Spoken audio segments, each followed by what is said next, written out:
Iran America সংঘাত কি ন্যাটোর ঐক্য ভেঙে দেবে?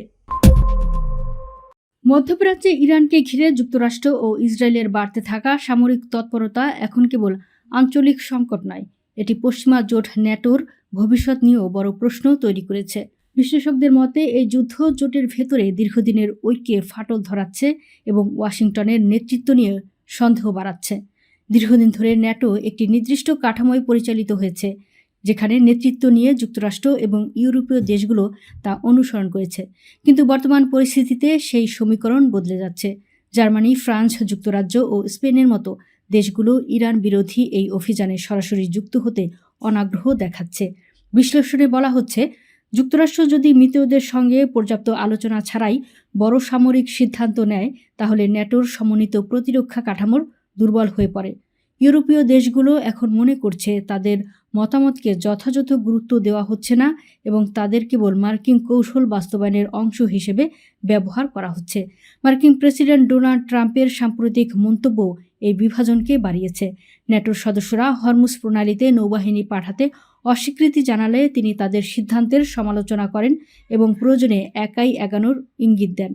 এই সংঘাতের প্রভাব জ্বালানি বাজারেও পড়েছে। হরমুজ প্রণালী দিয়ে বিশ্বের প্রায় 1/5 তেল পরিবহন হয়, যা এখন ঝুঁকির মুখে। এর ফলে আন্তর্জাতিক বাজারে তেলের দাম বেড়েছে, যা ইউরোপের শিল্প উৎপাদন, পরিবহন ব্যয় এবং সাধারণ মানুষের জীবনযাত্রার চাপ সৃষ্টি করছে। জ্বালানি সংকটের প্রভাব কৃষিতেও পড়ছে। প্রাকৃতিক গ্যাসের দাম বাড়ায় সার উৎপাদন ব্যয় বৃদ্ধি পেয়েছে, ফলে খাদ্যদ্রব্যের দামও বাড়ছে। এতে ইউরোপের খাদ্য নিরাপত্তা নিয়েও উদ্বেগ তৈরি হয়েছে। একই সময়ে ইউরোপ ইউক্রেন যুদ্ধের জন্য নিজেদের প্রতিরক্ষা শিল্প বাড়ানোর চেষ্টা করছে, কিন্তু জ্বালানি ব্যয় বৃদ্ধি পাওয়ায় গোলাবারুদ উৎপাদনও ব্যাহত হচ্ছে। এতে ইউরোপের সামরিক সক্ষমতা কমে যাওয়ার আশঙ্কা দেখা দিয়েছে, যা তাদের নিরাপত্তা পরিকল্পনাকে আরও জটিল করে তুলছে। এর পাশাপাশি রাজনৈতিক বিভাজনও স্পষ্ট হয়ে উঠছে। ইউরোপের কিছু দেশ কূটনৈতিক সমাধানের উপর জোর দিচ্ছে, অন্যদিকে যুক্তরাষ্ট্র দ্রুত সামরিক পদক্ষেপকে অগ্রাধিকার দিচ্ছে।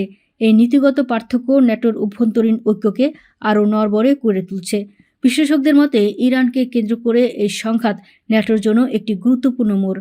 যদি যুক্তরাষ্ট্র একতরফা নীতি অব্যাহত রাখে এবং মিত্রদের উদ্বেগ উপেক্ষা করে, তবে জোটের ঐক্য আরও দুর্বল হতে পারে। এর ফলে ভবিষ্যতে একটি বহুমুখী বিশ্ব ব্যবস্থা গড়ে ওঠার সম্ভাবনা বাড়বে, যেখানে ক্ষমতার ভারসাম্য এককভাবে কোনো দেশের হাতে সীমাবদ্ধ থাকবে না। উল্লেখ্য, মধ্যপ্রাচ্য ইরানকে ঘিরে যুক্তরাষ্ট্র ও ইসরায়েল এর মধ্যে টানা 3 সপ্তাহ ধরে চলা সংঘাত এখন বৈশ্বিক নিরাপত্তার জন্য বড় হুমকি হয়ে উঠেছে। শুরুতে আঞ্চলিক উত্তেজনা হিসেবে দেখা দিলেও সময়ের সঙ্গে সঙ্গে এই যুদ্ধের প্রভাব বিশ্বব্যাপী ছড়িয়ে পড়ছে। বিশ্লেষকদের মতে এই যুদ্ধ দীর্ঘস্থায়ী হলে তা একটি বড় আঞ্চলিক সংঘাত থেকে বৈশ্বিক সংকটে রূপ নিতে পারে।